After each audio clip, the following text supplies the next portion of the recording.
This is my talk. I want you to understand I have to start with this slide because I'm going to say things that might sound a little, bad, mean, spiteful, mean, hateful, all those other adjectives.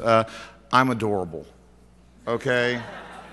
I'm a wonderful, fluffy person and stuff, who does not like doing bad things unless people pay me. I would never try to kill you unless you pay me to try it, okay? I promise. So when I tell you those really harmful, terrible things that I'm going to be talking about, let's just remember the kittens, okay? Title of my talk, Steal Everything, Kill Everyone, Cause Total Financial Ruin, or How I Walked Into Misbehaved. Quite simply, it's because of the security fails. It's like I'm going to explain to you that the physical security and stuff, is one of our biggest weaknesses because people can understand two-dimensional versus three-dimensional when they're walking up through the front door. Jayson E Street, I have lots of letters behind my name, I promise. Let's start off with who I am. I've got a day job and a night job. My day job is I'm the AVP of Information Security at a financial institution. My boss is going to love this on Monday. What I do is I work in a cubicle with a lot of cool action figures around it. I monitor firewalls, I watch IDS systems, I build out our infrastructure, I find more creative ways to secure it and to go after people who are coming after us. And I do all the day-to-day blue team stuff. My main job is blue team, is defense, okay?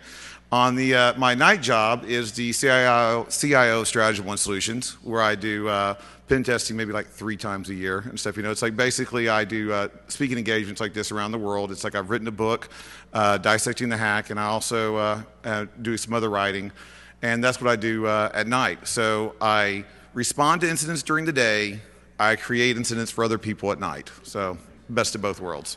I love these pictures because you see the first picture with the baseball cap. That was me standing outside for an hour in front of a industrial park building, secured facility, on a Sunday with no traffic, and the security walked by twice and did not think to stop me and ask me, what the are you doing on the sidewalk just watching our building? And he didn't put it in his report either, so bad on him. The second picture, looking dapper in the glasses, is actually me going to apply for a job. Yes, I'm wearing a black hat collared shirt because I like to come with warning labels. And I did not get the job, unfortunately. I was way underqualified for that one.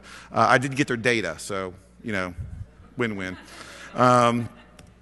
These are my 2 favorite pictures of engagements I've been on. The one I'm wearing, the I'm a Liability shirt, I think is the best one because I stole a car in that shirt. I was at a hotel off the coast, and the valet gave me the car, and I had explained to him, I can't get in this car right now. And he's like, why? I says, well, because I'm stealing it. It's like they paid me to do an assessment. I'm a liability. And yeah, it took him a while to figure that out. And so, finally I had to say, you might want to take this back. I think the owner's going to want it. The next one is my favorite. One of the most secured facilities I've ever seen in my life, right across the street from Ground Zero. SWAT teams, with K9 units with their machine guns walking through the concourse, 8 security guards in the main elevator lobby and stuff, not including the business lobby. That's me in the upper floors wearing an actual valid badge and a shirt that says, your company's computer guy. I like that picture a lot. And we'll get more to that story in a little bit. So I do have a CISSP. I think the code of ethics say that I have to put a Sun Tzu quote in my talks. There it is. We're in the intro, halfway through, so far so good. We're going to talk about the one fact that we have to face when we're dealing with this subject. We're going to talk about the 2 rules that I go by when I'm doing an engagement, and then the 3 outcomes from those 2 rules, and hopefully a good conclusion discussion. Let's face it, you're going to the award ceremony right after this, but still, we can hope. Why this talk? I gave a talk last year on the 36 Stratagem. It was talking about the beginning of social engineering. It was talking about things that you could do to try to get into the buildings. That was the part 1. And quite frankly, I got some feedback afterwards going, it's like, man, Jayson, that's some basic concept stuff. It's like you weren't showing any kind of NLP or, because I can't. I am not a professional social engineering expert. I don't know about NLP. I don't know the psychology, facial recognition, mind ninja techniques. I still get in. I have a 100% success rate of getting into facilities when I'm doing a social engineering engagement. So it's not that I'm that great, trust me, anybody will tell you that. It's our security is that weak. So these are educational and hopefully in a funny way kind of talk just to give you an onset of where to go look for more stuff, and then hopefully have a good chuckle while you're doing it, okay? You're not going to learn anything new, but hopefully you'll remember something that will make you go look at something else, and you'll be better for it. So this is part 2, because now I'm not talking about the social engineering part so much as this is all the damage I'm going to do after your security guy let me through the front door. Because number 1 fact, I'm getting in, okay? This is I took this picture, I kid you not. I'm going to meet the guy for the first part of our meeting, and as soon as I opened up, I got into the concourse and I saw the door, the employee door for the secured area. I was like, oh, you got to be joking me. I walked right over, pushed 135. Guess what? I got in. I would have tried 531 or 315. You know, I would have tried, but look, see how they're rubbed off. It's like, I mean, you just didn't look at the guy's face when I showed up 10 minutes before our meeting, and no one knew I was there. So that was fun. Here's another one. I went to go to apply for another job, and when I'm on these engagements, I like to be bad. So when I signed in to the receptionist, I stole the pen. I'm a bad guy, was what we do. So as soon as I finish getting the pen and signing in, I ask to go where the bathroom is. It's not because I drink so much freaking Diet Pepsi. It's just because I get lost very easily. And I will wander buildings looking for that darn bathroom for hours. You can't believe where the things I can get into. Well, I'm going through, and I actually happened to stumble into the secured area part of the employee area while I was looking for the bathroom, and I found the employee entrance. And this is like the security guy at this facility actually bragged about their $1 million security system. And I looked at the door, and I saw this little rod thing and stuff, you know, that was what was latching the door with. And I was like, only if I had a condom or something, you know, to protect that little rod and keep the door closing and then making it latch. And then I remembered, oh wait, I got a pin. So I took the pin that I stole, put the cap on the rod, the door shut perfectly, and it didn't latch. So I leave. It's like I come back in about 20 minutes or so. It's still there. I'm now in the secured facility, and no one knows. So that was fun. I am not actually, we're right here. Okay. So I'm not a master locksmith. I tell people I don't have to be a master locksmith, okay, if your people will let me through the front door. Okay, I don't have to be a massive ninja coder, which I'm not. It's like if I can just steal the hard drive with all your data. Here's some of my master lockpicking skills in action. I'm terrible with the lockpicks, but I'm awesome with cardboard.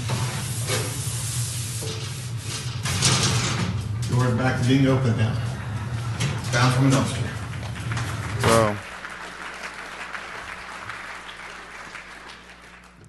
So here's another key. I love forging emails and putting them on iPad. The key is to put them on iPad. If you forge an email and print it out, they're going to look at you fake. Oh, you just typed this up. You put it on an iPad, the blue hyperlinks stay hyperlinked. And also, it's like it's on an iPad. It's magical. You must be telling the truth. So they're going to go and say, okay. It's like, so I was up in that secured facility in New York.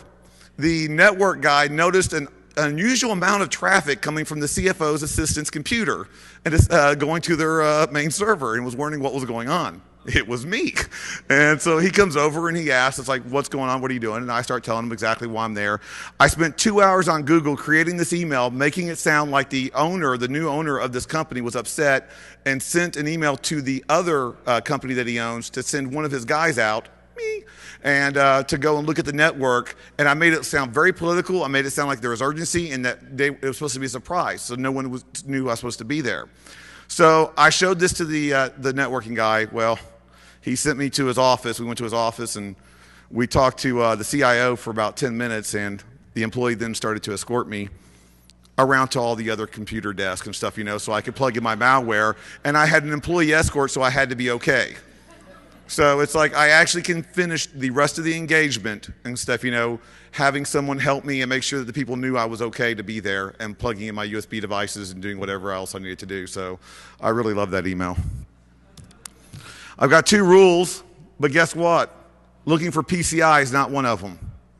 I don't care about your HIPAA or Hippo. I don't care about your Sarbanes-Oxley. I don't care about your ISOs unless they've got Linux on them. I don't really care. I just want to F you up.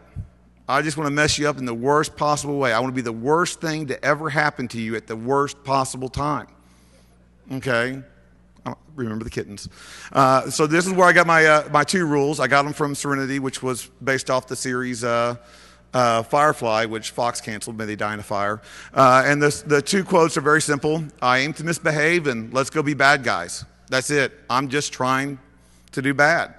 To team it up, it's like, red team. It's like, don't act surprised when we try to kick you below the belt. It's like bank managers are still being kidnapped today, taken to their home, their family held hostage overnight until they go open up the bank for bank robbers. That's not funny. That's real. This stuff still happens. Another thing is, this is one of these things that people talk about. This is not a new concept, what we're doing. This is from 1992, the movie Sneakers. It's like, so people hire you to break into their places to make sure no one can break into their places. It's a living. Well, this one's old now because it's not a very good one. It's gotten pretty good now. Business is pretty good with this. But this is a concept that's not new. It's something that we still have to keep revisiting and stuff.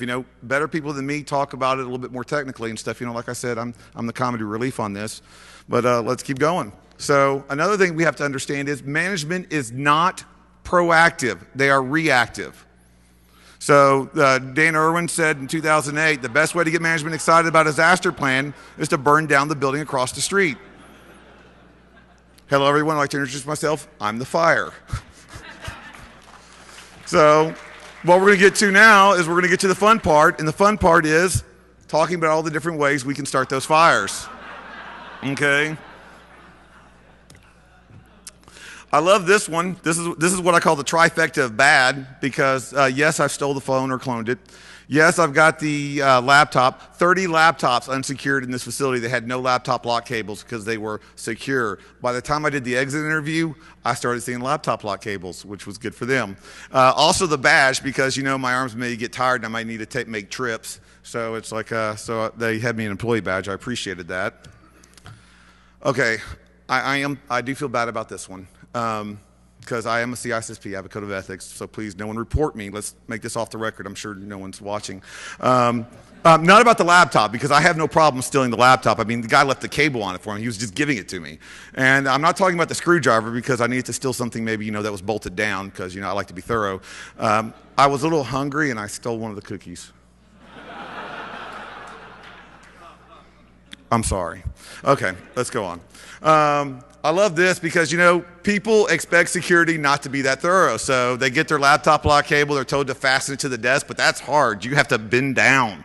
So let's just lip that cable over the desk and no one's going to pull it. And you know what? Most security doesn't pull the cable to see if it's actually secured. But I'm not security. I'm a thief. I'm going to pull the cable. I'm going to try to steal it. Also, kudos for this guy because he had it firmly attached to the desk. He had it locked to his laptop. But I'm telling you, when it's the code 0000, I'm going to try that one. I'm going to try 111. I'm going to try 999. If you're a geek, I'm going to try 0007. So sorry about that one. Also, they like to move the one, like the last number or the top number. They'll move one in either direction, and that's it. So that way they can just go, dink, I'm unlocked. Dink, I'm locked. I'm going to try those. Also, when I'm in engagements, I'm going through all your drawers. Wait, hold on, that didn't sound right. I'm going to go through all your desks and your cabinets, okay? And I'm going to be looking for stuff because nice, honest coworkers are not going to go looking through your desk. I'm not a nice, honest coworker. This guy had his laptop locked, totally correct. Everything was right, and then he put the keys in his top drawer. So now not only did I steal his laptop, but now I have a nice, really shiny laptop cable and stuff. I can protect from someone stealing it because I hate it when they steal my stuff that I stole. The only reason why this picture was in here is because I stole the iPod because that's like totally freaking retro. How awesome was that? This is another trifecta. It's like I stole the purse, I stole the car keys, and yes, I stole the phone. Let the record state, I did not steal the lunch. Okay, I felt really proud about that. But now hold on. Let's cut it for a second. I took the car keys, took the driver's license out of her purse. I then go to the parking lot. I find out what car it is. I unlock the car. I go back and put her car keys back. She comes back after work. I'm in the back seat with a gun, telling her that I've got her driver's license, showing her that I know where she lives, that I've got people there that will kill her family if she does not go back into that facility, steal all their data that I need, and then come right back out. And that we're tracing and we've got her phone cloned and we can monitor it. Employees need to know that their personal belongings are theirs, but the impact can be severe for them as well as the company. That's why they need to secure their stuff. Now let's remember the kittens real quick. Okay. When you have this many frowny faces on a slide, you're just effed, okay? It's just game over. You literally gave me a blank check to steal your credit and your identity, and trust me, my credit sucks, so I'm taking it, you know. Thanks for leaving the Social Security card there because it's got your signature on it, so I know exactly how to forge it. It's like, that was very helpful. Not many people are that kind. So, when I stole the first car, the guy sort of cheated and let some people know that I was going around and doing stuff like that. So I said, well, screw you. 2 o'clock in the morning, I walked in, grabbed 3 Mercedes-Benz and a Beamer, and just took them with me. Less than 66 seconds, so Nicolas Cage beats that. The look on the guy's face, when the manager's security's face, when I walked to him and I dropped him those 4 keys was priceless.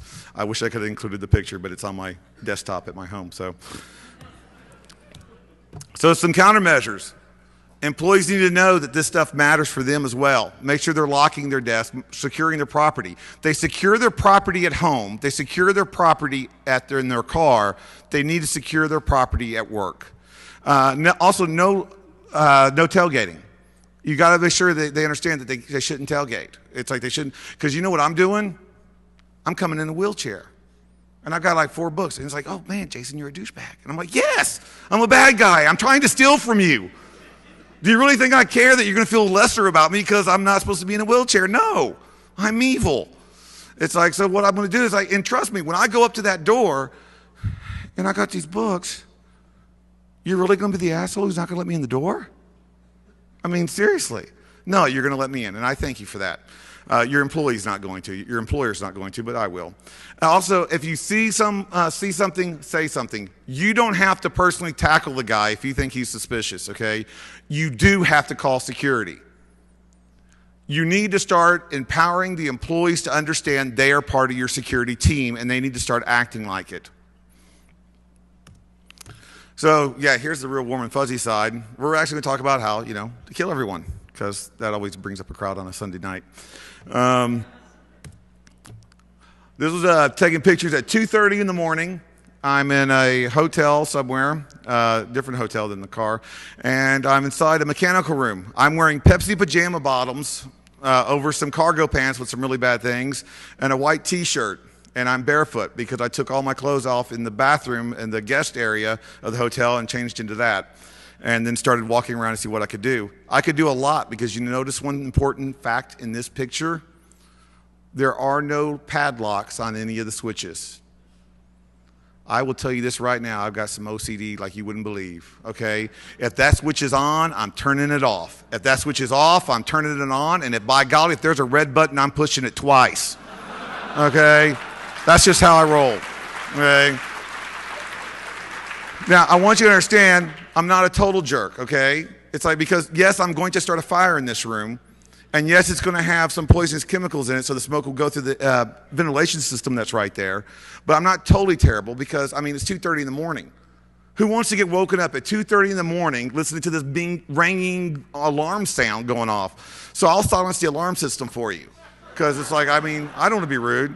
The only thing worse than having that alarm going off in your ears and stuff, is someone throwing cold water on your face when you're trying to sleep. I'll turn the sprinkler system off for you too, okay? It's like, I don't want anybody to get all, wet and drenched and stuff. There's a fire going on. That'd be dangerous. Oh, wait, hold on. Yeah, maybe not. Okay. So another place that I think is great to kill people is the kitchen. It's like, this guy didn't even ask who I was there, but, most people don't. So just to bring that home, here's a nice little video. Is there any law enforcement from Malaysia in here? Okay, good. This was a video that I took in a Malaysian hotel. I was wearing this shirt, and I'm in Malaysia. I don't blend well, so let's see what happens.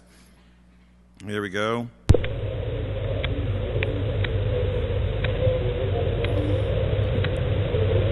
I didn't edit this video because I don't want you to think, shenanigans is like you made it yourself look cooler or something like that. But no, so you'll get to see me doing exactly everything that I did, including right here where I should have turned the other way, but I turned this way, but I didn't know what the building was like.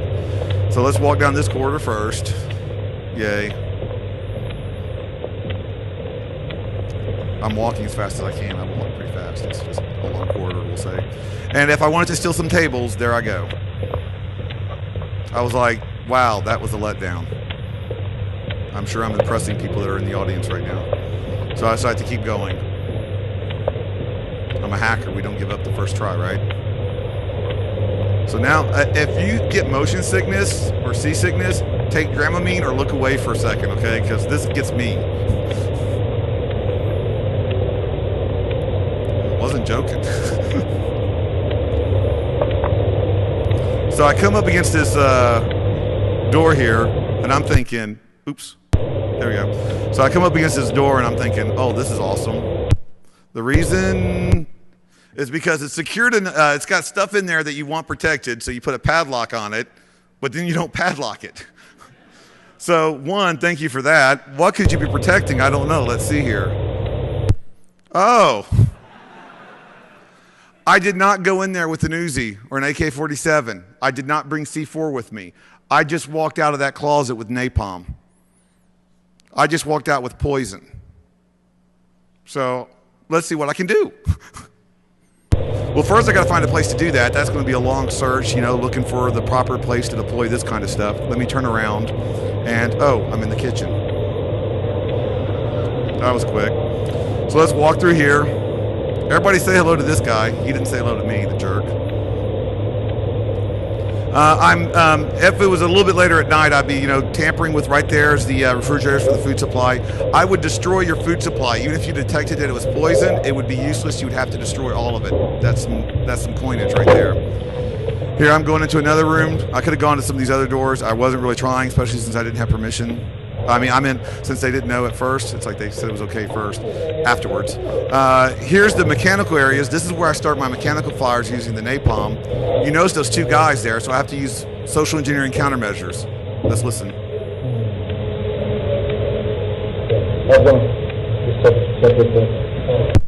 My countermeasures. Hey, how's it going? It was going okay, and then I kept moving. So here we go through the rest of it. That's just me showing you more places that I would, spread the napalm. I like saying napalm because it sounds cool.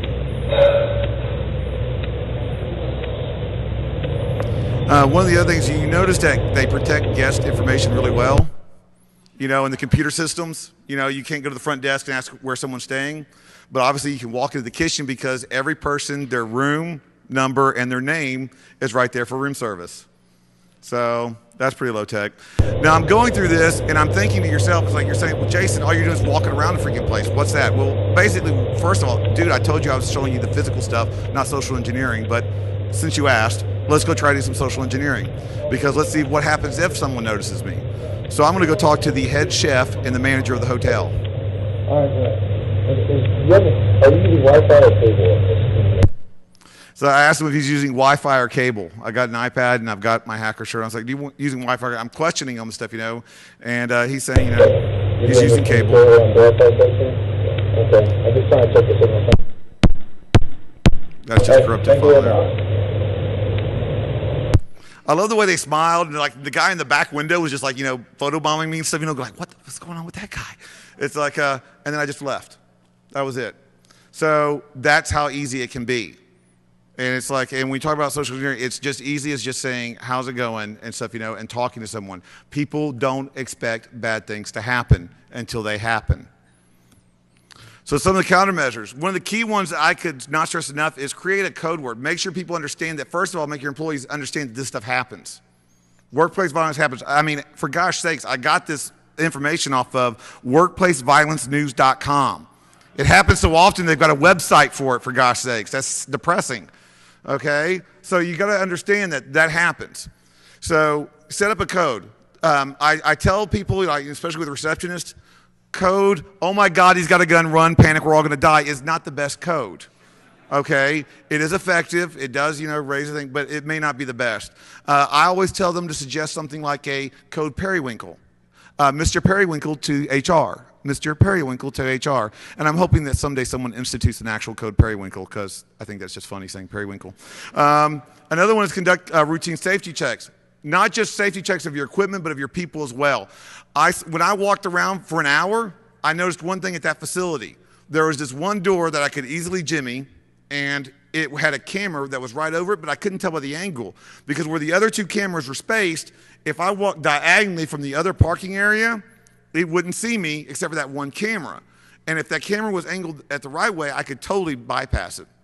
So I talked to the former head of security there, and I told him, it's like, dude, it's like, this is where I could get in. And he's like, whatever. It's like, come with me. He takes me into this office, the security office. It was empty. Showed me the computer screens, the TV monitor screens. They were all turned off. He turns them on. The one camera that was not working was that one. I looked him dead in the eye and I said, in all seriousness, like, oh, I guess I wasn't the only one that had that idea. You may want to check your inventory. I did mention he was the former head of security at that facility. Okay, good. Okay. So let's talk about, financial ruin. Let's talk about espionage. And I hate to break some people's feelings and stuff, hurt some people's feelings, and just say it's not just the Chinese, okay? 70s, the 80s, 90s, it's like the French were doing awesome with it. So sorry to, to insult. Actually, I'm complimenting my French friends because they did a great counter espionage thing with the CIA and stuff back in the 90s with the Boeing incident. You can Google that one. CIA, wish you wouldn't. So that was fun. So let's talk about some of the things you can do there. Once again, this many frowny faces. Not good. Because you know what? I'm an environmentalist. I am. Do you know how many poor, senseless trees die every day due to those printouts that you leave beside the printer? Well, you know what? They will not die in vain when I visit. I'm taking all of them. I'm going to liberate those trees.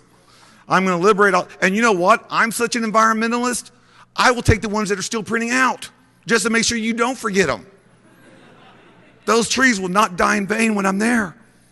It's like, another thing I like, and this is so sad, this is actually a Dilbert comic strip, is that they still use shred bins to put you're telling me all your confidential data, all the stuff that needs to be shredded, let's put in a big blue bucket. This is all the confidential, and this is done in DC, and this is done in financial institutions. This is done in like DOD contractors' offices. My favorite is the DOD contractors' office. It's a secured area. The actual offices of the executives, they're actually secured, locked, where security cleaning crew can't go in because of all the top secret data. So what do? At night, they put the blue bucket outside their door. Yes. That's awesome. I mean, I'm sorry. It's awesome for the bad guys. Oh, dude. Yeah. When I get to the point where I can just stick malware into your hard drive, it's just going to be a fun night for me, not for you. That really, yeah, it's DEFCON. You should get with it. One thing going off your workstation is when you see that USB drive in your Exchange server, it's not going to end well for you, okay? I know where that USB drive's been. You don't want it in your Exchange server, okay? And you're thinking, it's like, what kind of damage and stuff you can do going after our Exchange server? Ask HB Gary. But we can go and say, well, then how about your accounting server? Me and the 25 other employees that are also me that are now getting paychecks from you say, oh, it's okay. It's not going to be too bad. Or I could just do a wire sniff. This was like from my part one talk, just do a wire sniff on your traffic. Sniffing passwords are hard. You got to configure all the stuff with Linux. You got to get the wire. Like I said, I'm not that technical. I'm not that, bright. It's like, why don't I just get them off your monitor? Okay. I love this one. I actually tried bracket, leave blank, bracket first. I gave them the benefit of the doubt. Okay. And yes, it was just hit enter. This is my favorite of all time. You know why? Because this was at a pharmaceutical whatever research lab and stuff, where I'm supposed to be dealing with rocket scientists, right? The password, first of all, they shouldn't have written it down at all, but the password that scratched out was actually an alphanumeric special character password. It was very complex, and it was hard. So they scratched it out and put it to welcome. So, and it was all lowercase. I tried the capital first because, they're rocket scientists. The one thing worse than seeing me in Pepsi pajamas, ask my Curial, is actually seeing me in this suit. Because if I'm in this suit, I am out to screw you over terribly, okay? Because I'm wearing my vest of doom. I call it the Vest of Doom because I think it sounds cool and I'm reliving my childhood. If you want to know more about the Vest of Doom and all these little toys, it's in my part 1 talk that I did last year. It's like, but now I want you to know I've got a Vest of Doom 2.0. Let's see some of those things, okay? I've got some video recorder USB pins right here. Not only am I keeping one in my pocket, I'm going to actually be going in and leaving them in your little cup holders that you leave, so I can record you logging in your passwords, carrying on your conversations, things like that. So that's awesome. If I'm the tech guy, I got my nice little handy 8 gig USB flashlight video recorder that I'm stealing your data off of. And as you remember the little bouncy Dramamine, that was because it was taken on my 4 gig audio video recorder watch. When I walk into your facility, I'm a walking, talking Google streetcar, okay? I'm capturing everything I can. Now, I got another device to my 2.0 vest. This was something that was given to me by a 3-letter agency in D.C. I'm not the only reason why he gave me this device and stuff, which cost billions of dollars of research, he said, was that I was to never talk about it in public. So this device he gave me is actually a USB keystroke logger. It's undetected by any antivirus. You can plug it in. It's very streamlined. It's undetectable stuff, It's very hard to spot when you actually plug it into the device, and it records all the keystrokes. You're right, I'm lying. I got it off of ThinkGeek. ThinkGeek. I like to put this for, for the QSAs and for your executives, that you want to talk about their slides to and stuff, and tell, when you get back and tell them about these things, let them put it in a different way that they understand a little bit better. The risk matrix. Available at a Geek and Gadget website? Well, we discovered that's a near certainty, okay? Being able to log the CEO's keystrokes? Yeah, I'm going to go with catastrophic on that one. Now, you see all these other devices, you see all these pins, all these devices. Those were acquired, it's like, from you have to be a select group of people, okay, to be able to get access to that kind of technology. I think everybody is familiar with that kind of access. I think everybody here has that access. It's called frequent flyers. You talk about hackers getting this kind of data. Okay, I'm an accountant. I really hate my boss. I really hate my job. I want to go somewhere. I want to steal a whole bunch of stuff from the company first. How can I do that? Oh, I'm on this flight. Oh, look, SkyMall. Oh, I can put keystroke logging and spyware on my boss's computer. Oh, I can, have a USB recorder and stuff, pin and take video of our company secrets. And yes, I can actually have a voice recorder so I can record our top secret confidential conference meetings. This is not hard. That is one of the biggest things. You hear, I see these talks, and it's like these guys are like the rock stars, and they're super elite and stuff, and they deserve all the credit and all this stuff. But I'm telling you, it's not just that. I'm the reverse of that. I'm the guy saying, it's so easy, even I can do it. Okay? It's just the general stuff. People are so busy protecting their stuff from these very high-level attacks, they're forgetting, SQLI. Oops. Sorry, Sony. Sometimes it's a low-hanging fruit. It really is the low-hanging fruit they're going to go after. So you've got to be protecting that as well. You've got to be protecting from these kind of threats as well. This is one. I love this one. I took these pictures. This is the Pony plug from Pony Express. I took these pictures at a bank branch out on the West Coast, and I did 4 branches, 4 attempts, 4 successes. After the 4th one, they told me to stop. The reason why is because I walked in, I was wearing a blue DEFCON shirt, work shirt, I come with warning labels. And I told him, it's like, I'm here to check. We have been having brownouts at the corporate office, and we need to check to make sure that the power fluctuations aren't affecting your operations here. So what I'm going to need to do is I need to plug this device into your here, plug it into the network so it can take the readings and report back to the home office exactly what's going on. And by the way, I need to go in and check your make sure all the computers have proper power surges and UPS units working. I used a false name that I had no ID or identification for. I used a fake company and a fake phone number. I signed into their vendor log. If I would have come in there with a ski mask and a shotgun, every single person would have reacted exactly the right way. They've been trained to handle that.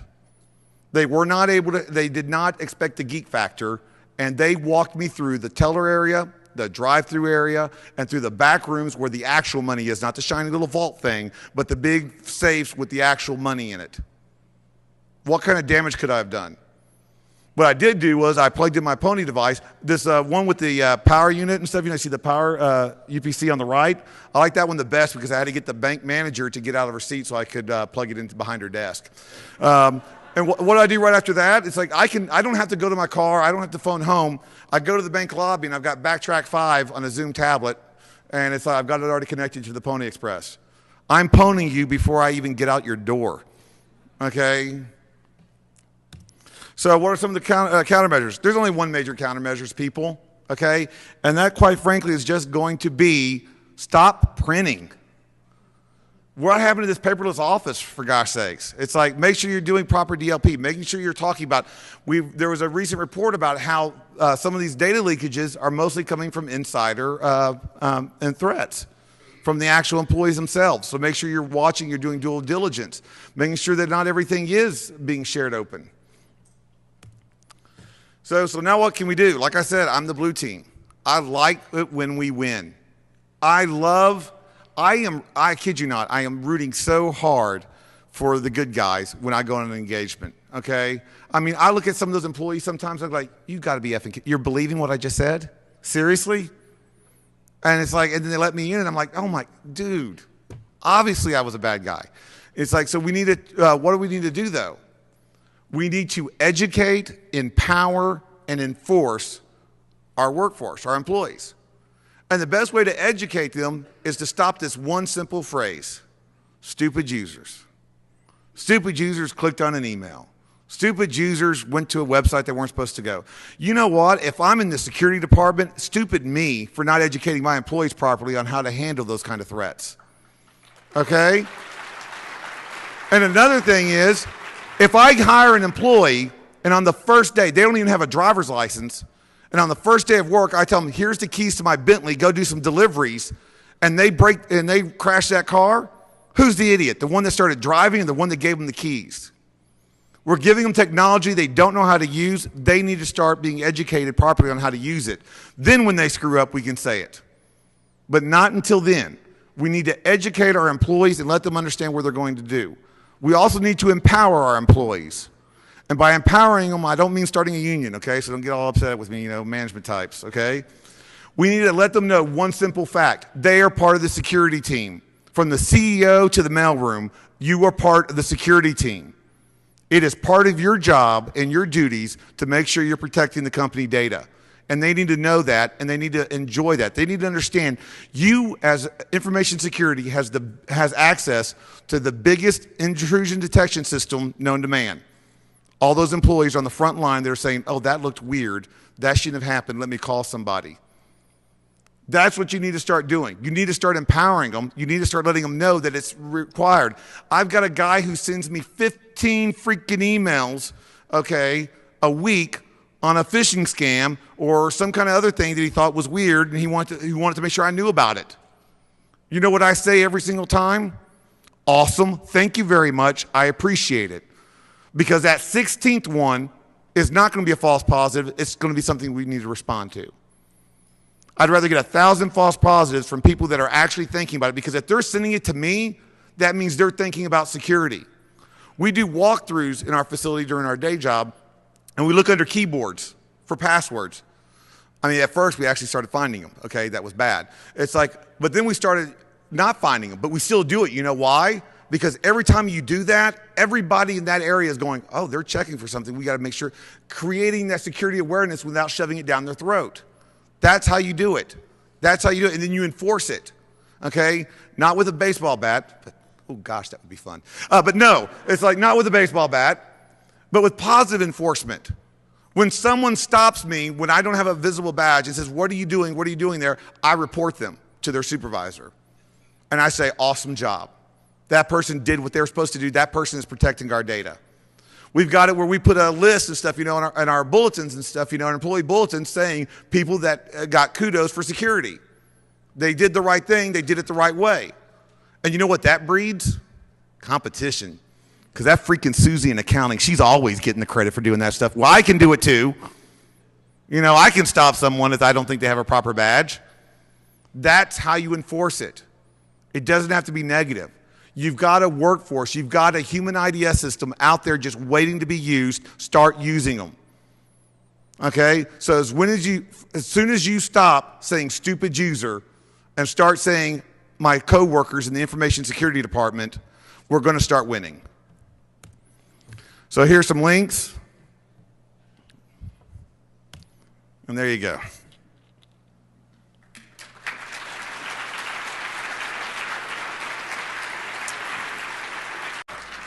And we'll get more to that story in a little bit. So I do have a CISSP. I think the code of ethics say that I have to put a Sun Tzu quote in my talks. There it is. We're in the intro, halfway through. So far, so good. We're going to talk about the one fact that we have to face when we're dealing with this subject. We're going to talk about the 2 rules that I go by when I'm doing an engagement, and then the 3 outcomes from those 2 rules, and hopefully a good conclusion discussion. Let's face it, you're going to the award ceremony right after this, but still, we can hope. Why this talk? I gave a talk last year on the 36 Stratagem. It was talking about the beginning of social engineering. It was talking about things that you could do to try to get into the buildings. That was the part 1. And quite frankly, I got some feedback afterwards going, it's like, man, Jason, that's some basic concept stuff. It's like you weren't showing any kind of NLP or, because I can't. I am not a professional social engineering expert. I don't know about NLP. I don't know the psychology, facial recognition, mind ninja techniques. I still get in. I have a 100% success rate of getting into facilities when I'm doing a social engineering engagement.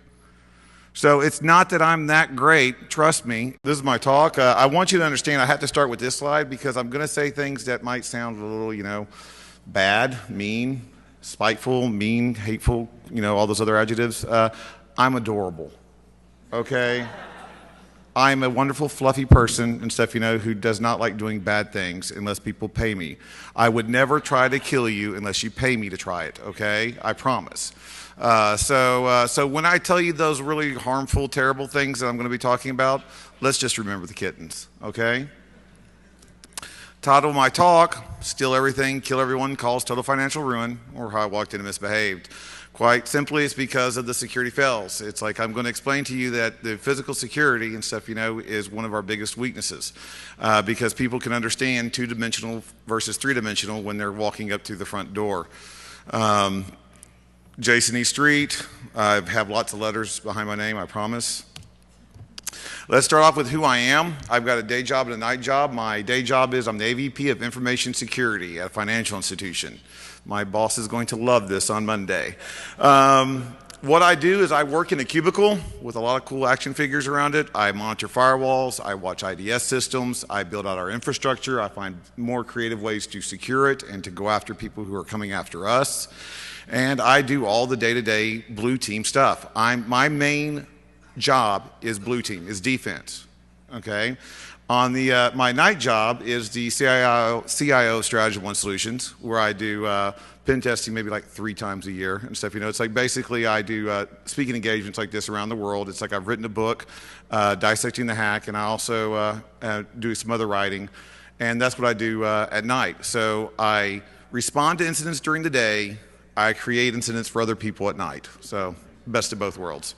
I love these pictures because you see the first picture with the baseball cap. That was me standing outside for an hour in front of a industrial park building, secured facility, on a Sunday with no traffic, and the security walked by twice and did not think to stop me and ask me, what the are you doing on the sidewalk just watching our building?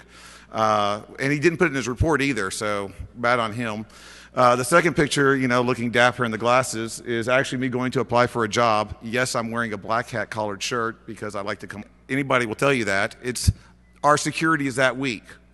So these are educational and hopefully in a funny way kind of talk just to give you an onset of where to go look for more stuff, and then hopefully have a good chuckle while you're doing it, okay? You're not going to learn anything new, but hopefully you'll remember something that will make you go look at something else, and you'll be better for it. So this is part 2, because now I'm not talking about the social engineering part so much as this is all the damage I'm going to do after your security guy let me through the front door. Because number one fact, I'm getting in, okay? This is I took this picture, I kid you not. I'm going to meet the guy for the first part of our meeting, and as soon as I opened up, I got into the concourse and I saw the door, the employee door for the secured area. I was like, oh, you got to be joking me. I walked right over, pushed 135. Guess what? I got in. I would have tried 531 or 315. You know, I would have tried, but look, see how they're rubbed off? It's like, I mean, you just didn't look at the guy's face when I showed up 10 minutes before our meeting and no one knew I was there. So that was fun. Here's another one. I went to go to apply for another job with warning labels, and I did not get the job, unfortunately. I was way underqualified for that one. I did get their data, so, you know, win-win. These are my 2 favorite pictures of engagements I've been on. The one I'm wearing, the I'm a Liability shirt, I think is the best one because I stole a car in that shirt. I was at a hotel off the coast, and the valet gave me the car, and I had explained to him, I was like, I can't get in this car right now. And he's like, why? I says, well, because I'm stealing it. It's like they paid me to do an assessment. I'm a liability. And yeah, it took him a while to figure that out. And so, you know, finally I had to say, you might want to take this back. I think the owner's going to want it. The next one is my favorite. One of the most secured facilities I've ever seen in my life. Right across the street from Ground Zero. SWAT teams, you know, with canine units with their machine guns walking through the concourse, 8 security guards in the main elevator lobby and stuff, not including the business lobby. That's me in the upper floors wearing an actual valid badge and a shirt that says, your company's computer guy. I like that. I like that picture a lot.